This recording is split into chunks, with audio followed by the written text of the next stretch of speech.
సమాలోచనకు స్వాగతం. ఈ ప్రపంచంలో అత్యంత క్లిష్టమైన పని ఏదన్నా ఉంటే అది ఎదుటి వ్యక్తిని మార్చటం.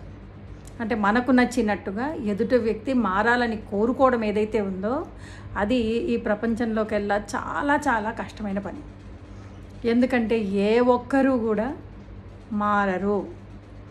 అది మీకు యాక్సెప్ట్ చేయడానికి, అంగీకరించడానికి కష్టంగా ఉన్నప్పటికీ అది వాస్తవం. ఎందువల్లంటే మీరు మారతారా? మారరు కదా. మనం ఎలా ఆలోచిస్తామో అలాగే ఆలోచిస్తాం. మన స్వభావం ఏంటో మనది అలాగే ఉంటుంది. కొందరి స్వభావం చాలా ప్రేమను పంచే స్వభావం, కొందరిదేమో ఎదుటివారిని హర్ట్ చేసే స్వభావం, కొంతమందికేమో అక్కడ చెప్పుకునే స్వభావం. ఇలా రకరకాల స్వభావాల మనుషులు మన చుట్టూ ఉంటారు. వాళ్ళల్లో కొందరి స్వభావం మనకి నచ్చదు. వాళ్ళని మార్చాలనుకున్నాం అనుకోండి, అమ్మో దానంత మూర్ఖత్వం ఇంకోటి లేదు. అది తల్లి కావచ్చు, తండ్రి కావచ్చు, అత్త కావచ్చు, మామ కావచ్చు, భర్త కావచ్చు, భార్య కావచ్చు, పిల్లలు కావచ్చు.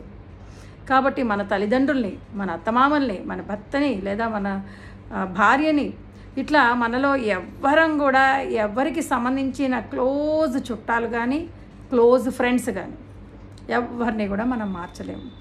ఎందువల్లంటే అవి స్వభావాలు. కాకరకాయలాగే ఉంటుంది చేదుగా, అలాగే తీయగా ఉండే పండు తీయగానే ఉంటుంది. కాబట్టి అది దానిలా అవ్వదు కదా. కాబట్టి మనము ఈ సందర్భంలో వాళ్ళని మార్చాలనేటువంటి ధోరణిలో, అంటే ఇప్పుడు మన పిల్లలు ఎదుగుతున్నారు, వాళ్ళలో కొన్ని స్వభావాలు మనకు నచ్చలా, వాళ్ళని కొంచెం సరిదిద్దచ్చు, తప్పులేదు. ఇలా ఆలోచిస్తున్నారు, ఇలా కాదు, ఇది ఇలాగా అని చిన్నతనంలో చెప్పచ్చు. వాళ్ళలో కొంత మార్పు రావచ్చు, రాకపోవచ్చు.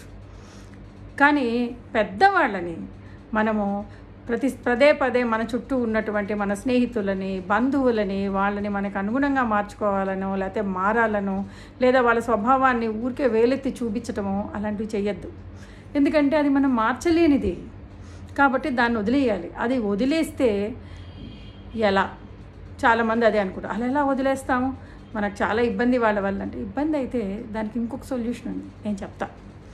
ఇప్పుడు మొట్టమొదట ఈ స్వభావం మార్చడానికి మనం చేసే ప్రయత్నాలు ఎలా ఉంటాయంటే, మొదట వాళ్ళతో ఫైట్ చేస్తాం. భార్యాభర్తలు కావచ్చు, తల్లిదండ్రులతో కావచ్చు, అత్తమామలతో కావచ్చు, ఫ్రెండ్స్తో కావచ్చు, ఫైట్ చేస్తాం. వాళ్ళని మార్చాలని ట్రై చేస్తాం. ఫైటింగ్ అయిపోతుంది. తర్వాత ఏం చేస్తాము, వాళ్ళని బతిమాలుతాం. అమ్మ ఇట్లా కాదమ్మా, నువ్వు ఇలా బిహేవ్ చేయకమ్మా, లేదా వాళ్ళ అక్కో చెల్లె ఉంటుంది, ఇలా కాదక్క, ఇలా చేయవాక, లేదా ఫ్రెండ్స్, రకరకాలుగా చెప్పడానికి ప్రయత్నిస్తాం, బతిమాలుతాం. అయినా కూడా మారరు. ఇక మిగిలింది లాస్ట్ ఏం చేస్తామంటే విపరీతమైన ప్రేమ చూపించి ప్రేమతో అన్నా మార్చుకుందామని చూస్తాం. ఏది చేసినా కూడా వాళ్ళు మారరు. చివరికి మనకి విసుగు వస్తుంది, మన మీద మనకే విసుగు వస్తుంది. ఏంటిది, ఈ ప్రపంచమంతా ఇలా ఉందేంటి అనుకోని డిప్రెస్ అయిపోయే వాళ్ళు ఉంటారు.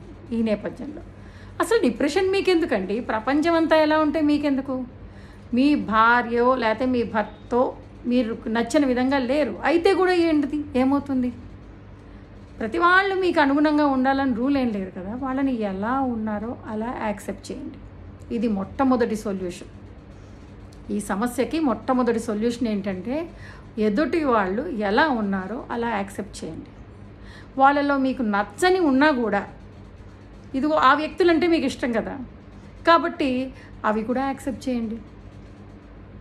అమ్మ నచ్చదు కొన్ని సందర్భాల్లో, నాన్న నచ్చరు కొన్ని సందర్భాల్లో, లేకపోతే అత్తమామలు, లేకపోతే భర్త, లేకపోతే భార్య, పిల్లలు, అలా మన క్లోజ్ కిత్ అండ్ కిన్ కూడా మనకి చాలా విషయాల్లో నచ్చరు.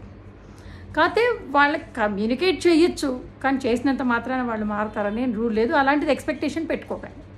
ఒక్కవేళ వాళ్ళు ఏమన్నా మారారు అంటే అదొక బోనస్. మీరంటే ఉన్న ప్రేమ కొద్దీ మీ గురించి వాళ్ళ స్వభావాన్ని కొంతవరకు మౌల్డ్ చేసుకోవచ్చు, కానీ అది ఎక్స్పెక్టేషన్ మాత్రం మీరు పెట్టుకోవద్దు. కాబట్టి ఈ ప్రపంచాన్ని, మన చుట్టూ ఉన్నటువంటి సమాజాన్ని మనకి నచ్చినట్టుగా మారాలని కోరుకోవడం మాత్రం చాలా మూర్ఖత్వం, అవివేకం.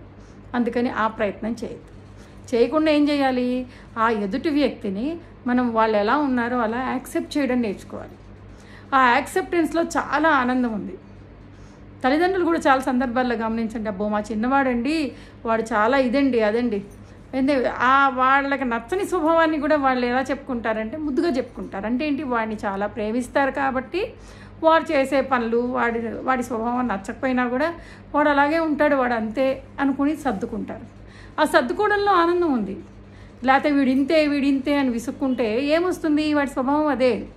అలాగే భర్తని భార్య, భార్యని భర్త, అలాగే మన అత్తమామలు వాళ్ళ స్వభావాలతో వాళ్ళు ఉంటారు. అడ్జస్ట్ అయిపోవాలి, కుదిరినంత వరకు అడ్జస్ట్ అయిపోయి వాళ్ళు ఇంతే అనుకొని యాక్సెప్ట్ చేయడం మొదలు పెడితే రిఫ్ట్ ఉండదు. కాబట్టి మన స్నేహితులందరూ తగ్గిపోతారు. మనం అందరితోనూ విరోధంగా, వాళ్ళు ఇలా ఉన్నారు, నాకు నచ్చలేదు, అలా ఉన్నారు. మీకు నచ్చినట్టు ప్రపంచం ఎందుకు ఉంటుంది? ప్రపంచం మీకు నచ్చే విధంగా మీరు ఎలా చేసుకోవాలి, మీ స్వభావం మిమ్మల్ని మీరు మార్చుకోవచ్చు. కాబట్టి ఆ విధంగా మార్చుకోండి. ప్రపంచాన్ని యాక్సెప్ట్ చేసే విధంగా మన మైండ్ సెట్ని మార్చుకోండి. దానివల్ల మనం చాలా సంతోషంగా ఉండగలుగుతాం. రంధ్రాన్వేషణ చేయకుండా, ఎదుటి వారిలో లోపాలు ఎంచకుండా వాళ్ళని వాళ్ళలా మనం యాక్సెప్ట్ చేయడం నేర్చుకోవాలి. అది ఫస్ట్ థింగ్ ఇన్ లైఫ్. ఇక రెండో ఒక సొల్యూషన్, కొందరికి మేము అడ్జస్ట్ అవ్వలేము. కొందరి స్వభావం ఇటువంటి నేచర్ ఉంటే వాళ్ళు చాలా హర్టింగ్ నేచర్, లేకపోతే వాళ్ళు ఇంకొకటో, అంటే ఏంటి, అన్యాక్సెప్టబుల్ నేచర్స్ కొందరికి ఉంటాయి. ఇప్పుడు చిన్నవి మనకి నచ్చనివి యాక్సెప్ట్ చేయొచ్చు, కానీ కొన్ని చాలా అన్యాక్సెప్టబుల్, అంటే అసలు మనం యాక్సెప్ట్ చెయ్యలేము. అలాంటి స్వభావం ఉంటుంది. అంటే వాళ్ళు ఎప్పుడు మనం ఇన్సల్ట్ చేయాలని చూస్తారేమో, వాళ్ళు ఎప్పుడు మనల్ని ఏదో ఒకటి అనాలని చూస్తారు, చాలా తక్కువ చేసి చూస్తారు. ఇట్లాంటివి చాలా మన మనసును నొచ్చుకునే విధంగా బిహేవ్ చేస్తూ ఉంటారు. అలాంటి మనుషులకి మీ సొల్యూషన్ ఏంటంటే, వాళ్ళని వాళ్ళలా యాక్సెప్ట్ చేసి వాళ్ళని దూరం పెట్టండి. ఫస్ట్ విషయంలో ఏంటి, చిన్న తప్పులు ఉంటే అవన్నీ క్షమించేసి వాళ్ళని యాక్సెప్ట్ చేసి మనం దగ్గరగా ప్రేమగా ఉండొచ్చు. రెండవ ఆప్షన్ ఏంటంటే దూరం పెట్టడం. ఎందుకంటే ముళ్ళు గుచ్చుకుంటోంది, ఆ ముళ్ళ బాటలో ఎందుకు వెళ్తారు, వేరే రహదారిలో వెళ్ళండి. ఎవరైతే మిమ్మల్ని ఇన్సల్ట్ చేస్తున్నారో, ఎవరైతే మీకు చాలా బాధ కలిగిస్తున్నారో వాళ్ళని దూరం పెట్టండి. వాళ్ళ అమ్మ కావచ్చు, నాన్న కావచ్చు, అత్త కావచ్చు, మామ కావచ్చు, భర్త కూడా కావచ్చు. చాలా సందర్భాల్లో భార్యలు లేదా భర్తలు ఎందుకు విడిపోతున్నారు అంటే అన్యాక్సెప్టబుల్ బిహేవియర్. ఇక అలాంటి సందర్భంలో ఏం చేయలేము. వాళ్ళు ఎవరైనా సరే వాళ్ళని దూరం పెట్టడమే, అదొకటే సొల్యూషన్. దూరం పెట్టడం ఎందుకు, మన సంతోషం కోసం, మన ఆరోగ్యం కోసం, మన సక్సెస్ కోసం, మన కెరియర్ కోసం. వీటన్నిటికీ అడ్డుపడుతున్నటువంటి మేజర్ ఇబ్బందులు కలిగిస్తున్న వ్యక్తులు ఉంటే వాళ్ళని దూరం పెట్టేయండి. దానివల్ల మీకు జీవితంలో ప్రశాంతత వస్తుంది. మన జీవితం చాలా చిన్నది. చిన్న జీవితంలో అస్తమానం ఎవరో ఒకరితో తగాద పడుతూ ఉండలేము, ఏదో ఒక రిఫ్ట్లో బతకలేము. కాబట్టి ఈ రెండు సొల్యూషన్స్ పాటించండి. ఒకటి, వాళ్ళని యాక్సెప్ట్ చేసి వాళ్ళతో ప్రేమగా ఉండటం. రెండవది, వాళ్ళని దూరం పెట్టడం. ఈ రెండు కూడా మనకు చాలా హ్యాపీనెస్ ఇస్తాయి. By for now.